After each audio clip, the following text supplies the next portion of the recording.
हाय दोस्तों, welcome to another episode of 4 vlogs. This is me your host Nitin. तो guys, आज का वीडियो ना एक बहुत ही कॉमन टॉपिक के ऊपर है। एक्चुअली टॉपिक के ऊपर नहीं है, इमोशन के ऊपर है। तो आज करने वाले हैं रॉयल एनफील्ड से जुड़े कुछ इमोशंस की बातें। बट उससे पहले जिन्होंने अभी तक चैनल सब्सक्राइब नहीं करा है, प्लीज़ चैनल को सब्सक्राइब कर लीजिएगा और बेल आइकन को हिट ज़रूर कर लीजिएगा, जिससे आपको आने वाले वीडियोस का नोटिफिकेशन मिलता रहे। आपके अपने भाई का चैनल है यार, सब्सक्राइब कर लो। और जल्दी से शुरू करते हैं वीडियो को बिना किसी देरी के।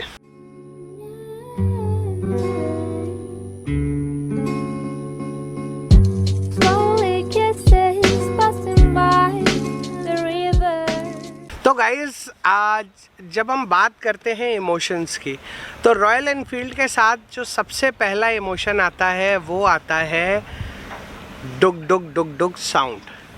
तो रॉयल एनफील्ड ने काफ़ी हद तक अपनी लेगेसी को मेंटेन रखने की कोशिश की है, क्योंकि ये लॉन्ग स्ट्रोक इंजन्स होते हैं, तो इसमें डुग डुग साउंड को मेंटेन करना काफ़ी आसान होता है as compare to short stroke engines. तो अगर जैसे इस गाड़ी की मैं बात करूं तो देखिए, इसमें स्टॉक एग्जॉस्ट ही लगा हुआ है। अगर आप सुकून से सुनेंगे तो आपको आवाज़ सुनाई पड़ेगी।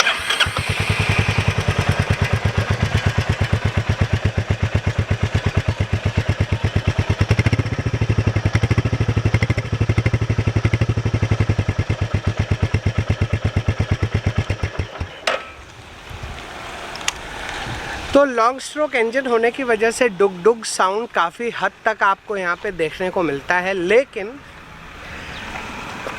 अब लोगों को क्या चाहिए? लोगों को चाहिए वो ओरिजिनल साउंड जो यूसी इंजन में, या मैं कहूँ एवीएल इंजन में आता था, वो साउंड।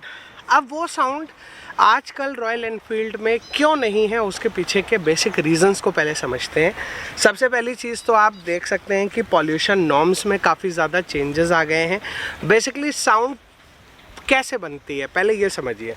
साउंड जब गाड़ी में बनती है, जब इंजन के अंदर एक रिक्वायर्ड मात्रा में पेट्रोल जाता है और पेट्रोल के साथ एयर का मिक्सचर होता है, तो जब फायरिंग होती है, तो फायरिंग होने के बाद वो जिस फोर्स के साथ में, जिस कंप्रेशन रेशियो से फायरिंग होती है, उसके साथ जब वो एग्जॉस्ट बाहर आता है, तो वहाँ से बनती है वो साउंड।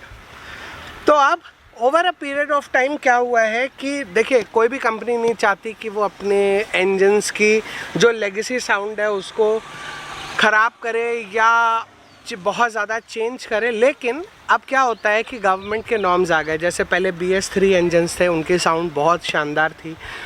BS4 इंजन्स आए तो साउंड जो है ना वो कुछ कम हो गई।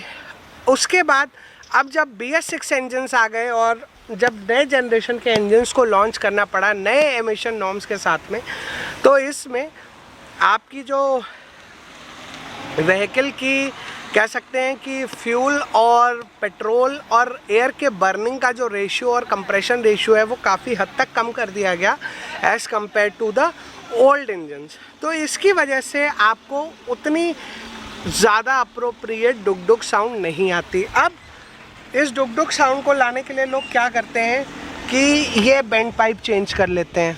अब देखिए, टेक्निकली क्या होता है, इस बेंड पाइप के अंदर यहाँ पे कैटालिटिक कन्वर्टर्स होते हैं। ये देखिए, अगर आप विवेक यहाँ पे गौर से थोड़ा सा दिखाओ, ये कैटकॉन है। उसके बाद दूसरा कैटालिटिक कन्वर्टर यहाँ इसके नीचे बॉक्स के अंदर है, और यहाँ से फिर बॉक्स से बाहर आने के बाद ये आपका साइलेंसर है। तो गवर्नमेंट नॉर्म्स को फॉलो करने के लिए बहुत सारे कैटालिटिक कन्वर्टर्स लगाए जाते हैं। प्लस अब सिर्फ एयर पोल्यूशन के नॉर्म्स नहीं हैं, उसके साथ साथ जो नॉर्म्स हैं वो साउंड पोल्यूशन को लेके भी हैं। तो वहाँ पे क्या होता है कि आपके DB किलर्स उस रेंज के लगाने बहुत ज़रूरी हैं, जिससे कि गाड़ियों की टेस्टिंग जो कि होती है ARAI में, automobile research authority of India में, वहाँ पे आपको जो है गाड़ी पास हो सके, जिससे कि ये गाड़ी रोड लीगल बन सके। अब हमारे कुछ भाई क्या करते हैं कि यहाँ पे ये जो बेंड पाइप होता है, इस बेंड पाइप को सीधे सीधे simple flat pipe without any catcon लगाते हैं, और उसके बाद यहाँ पे जो साइलेंसर है इसको भी चेंज करके एक रेगुलर नॉर्मल साइलेंसर लगा देते हैं, जिसके अंदर कुछ भी नहीं होता है, बिल्कुल हॉलो पाइप साइलेंसर होता है। तो साउंड तो डुक डुक आ जाती है, लेकिन इससे नुकसान क्या होता है अब आप इसको समझिए। देखिए, जब कंपनी कोई भी साइलेंसर बनाती है तो जब एग्जॉस्ट और इनटेक वाल्व का अगर प्रेशर मेंटेन नहीं होगा या फिर बैलेंस मेंटेन नहीं होगा तो आपके वाल्व ख़राब होंगे, आपका हेड कट जाएगा, जिसकी वजह से आपके इंजन में प्रॉब्लम्स आएंगी। तो बैक प्रेशर इस बैलेंस को मेंटेन करता है इनटेक और एग्जॉस्ट वाल्व के। लेकिन जब आप एक लोकल साइलेंसर, एक लोकल बेंड पाइप डालते हैं जो कि बिल्कुल हॉलो है, जिसमें कोई भी बैक प्रेशर मेंटेनेंस नहीं है, कोई भी कैटकॉन नहीं है, कोई भी डीबी किलर नहीं है, तो साउंड तो आपको मिलती है। अब देखिए, आप एक कमरे में जाइए जिसमें कोई भी सामान ना रखा और अगर आप वहाँ पे बात कीजिए तो साउंड बहुत ज़्यादा एको करेगी। और उसी कमरे में आप अपना रेगुलर रहने का सामान रख लीजिए और फिर आप बात कीजिए तो साउंड एको नहीं करती, क्योंकि साउंड एब्जॉर्ब हो जाती है। तो सिमिलरली होता है यहाँ पे भी इस केस में। तो पहले जो रॉयल एनफील्ड के साइलेंसर्स आते थे उसमें ये सुविधा होती थी कि इतने ज़्यादा डीबी किलर्स नहीं होते थे, कैटकॉन्स का यूज़ नहीं होता था, तो इंजन्स को उस तरीके से डिज़ाइन किया हुआ था कि आपको अच्छी साउंड मिल सके। लेकिन over a period of time अगर आप देखें तो गवर्नमेंट नॉर्म्स हैं, पोल्यूशन है। अब आप पोल्यूशन अगर मैं बात करूं तो देखिए पोल्यूशन कितना ज़्यादा है। हर तरफ देखिए आप, एक सनी ब्राइट डे है, देखिए सामने आपको बिल्डिंग नहीं दिख रही है बिकॉज पोल्यूशन इतना ज़्यादा है कि आपको बिल्डिंग नहीं दिखेगी उतने साफ से। एक्चुअली आपको एयर में भी पोल्यूशन फील होता है। तो इन सब चीज़ों को कंट्रोल करने के लिए कहीं ना कहीं गवर्नमेंट को भी कुछ नॉर्म्स को पिक्चर में लाना पड़ा, जिसकी वजह से ये साउंड का इफ़ेक्ट कम हुआ है। लेकिन जो राइडिंग प्लेजर है एट द सेम टाइम अगर मैं बात करूं तो राइडिंग प्लेजर में उतना ज़्यादा फ़र्क नहीं आया है। यानी कि जो आप मज़ा रॉयल एनफील्ड में पहले के इंजन्स में ले सकते थे राइडिंग के टाइम पे, वो आज भी उतना ही है। यानी कि ऐसा नहीं है कि पहले का इंजन अगर 1000 किलोमीटर चल सकता था तो ये 500 चलेगा, ऐसा कुछ नहीं है, ये सिर्फ एक मिथ है। लेकिन कंपनी को भी अपने हिसाब से प्रोग्रेस करते रहना है, आगे बढ़ते रहना है और नए इंजन्स को डिज़ाइन करते रहना है। क्योंकि अगर आप इसी फैक्ट को मैं आपको एक और तरीके से बताता हूँ। क्लासिक 500 आती थी, बहुत अच्छी गाड़ी थी, बट अगर अब आप देखें तो क्लासिक 500 डिसकंटिन्यू हो गई। अब रॉयल एनफील्ड ट्विन 650 आती है जो कि एक बहुत ही ज़्यादा सुपीरियर और एक बेटर इंजन है एज़ कम्पेयर टू द 500। ये एक रीज़न है कि बहुत सारे लोग जो है इसमें चेंजेस करते हैं। अब लोगों का ये कहना है, मेरे से बहुत से सवाल पूछते हैं लोग कि अगर हम अभी बेंड पाइप चेंज कर लेते हैं, अगर कोई इंजन में प्रॉब्लम आई तो जेन्युइन बेंड पाइप और एग्जॉस्ट लगा के कंपनी में वारंटी क्लेम कर लेंगे। तो गाइज़ ऐसा नहीं हो पाता है। आपको मैं रीज़न बता देता हूँ क्यों। क्योंकि ये जो गाड़ियाँ आती हैं इनके अंदर आता है ECU, that is electronic control unit होती है। अब ये ECU आपकी गाड़ी में किए गए कोई भी मैकेनिकल चेंज को, अब जैसे आप एग्जॉस्ट चेंज करते हैं तो बेंड पाइप और एग्जॉस्ट चेंज करा तो वहाँ पे बैक प्रेशर चेंज हुआ तो उसने उस हिसाब से फ्यूल को चेंज करा, तो ये सारी चीज़ें जो हैं उसमें रिकॉर्ड हो जाती हैं।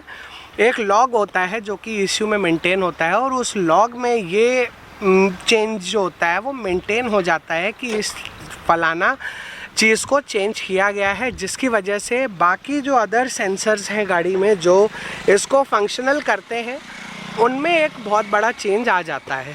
तो अगर आप ऐसा कुछ करते हैं और आप सोचते हैं कि बाद में आप इसको क्लेम कर लेंगे, तो नहीं गाइज, ऐसा पॉसिबल नहीं होता है। क्योंकि जैसे ही कंपनी अपने ECU को मैप करेगी, ECU तुरंत बता देता है कि इस तरीके की कोई चेंज हमारी गाड़ी में किया गया है, तो वहाँ पे कंपनी आपका क्लेम रिजेक्ट कर सकती है। प्लस पॉल्यूशन ग्राउंड्स पे भी इस तरीके का कोई चेंज करना अच्छा नहीं है। तो गाइज़, जहाँ आपको पैसे का भी नुकसान हो, जहाँ पे आपको एनवायरमेंटल नुकसान भी हो, तो वहाँ पे सिर्फ एक साउंड का प्लेजर लेने के लिए इतने चेंजेस करना मेरे हिसाब से एक वैलिड पॉइंट नहीं है। तो मैं आप सबको आज इस वीडियो के माध्यम से यही बताना चाह रहा था कि अगर आप कुछ भी कर रहे हैं तो इस तरीके का कोई चेंज अपनी गाड़ी में मत कीजिए। क्योंकि अगर आप इस तरीके का कोई भी चेंज गाड़ी में करते हैं तो आपके इंजन की जो वारंटी होती है वो वॉइड हो जाती है। तो ये हो गया पॉइंट। तो यही एक चीज़ थी जो मैं आज आप लोगों के साथ शेयर करना चाहता था। तो उम्मीद करता हूँ कि आपको आज का हमारा ये वीडियो अच्छा लगा होगा। अगर आपको ये वीडियो अच्छा लगा हो तो लाइक और शेयर ज़रूर कीजिएगा, और एक बार सोचिएगा ज़रूर अपनी गाड़ी को कन्वर्ट करने से पहले कि क्या जो 2 लाख 2.5 लाख रुपए लगा के आपने एक बेहतरीन बाइक ख़रीदी है, क्या आप उसके इंजन के साथ, उसकी वारंटी के साथ, उसकी लाइफ के साथ सिर्फ एक साउंड की वजह से खेलना चाहेंगे। तो इसी सवाल के साथ मैं एंड करना चाहूँगा आज का वीडियो। मिलता हूँ आपसे बहुत जल्दी एक और नए वीडियो में। Till then stay tuned, stay safe, stay secure. Good bye.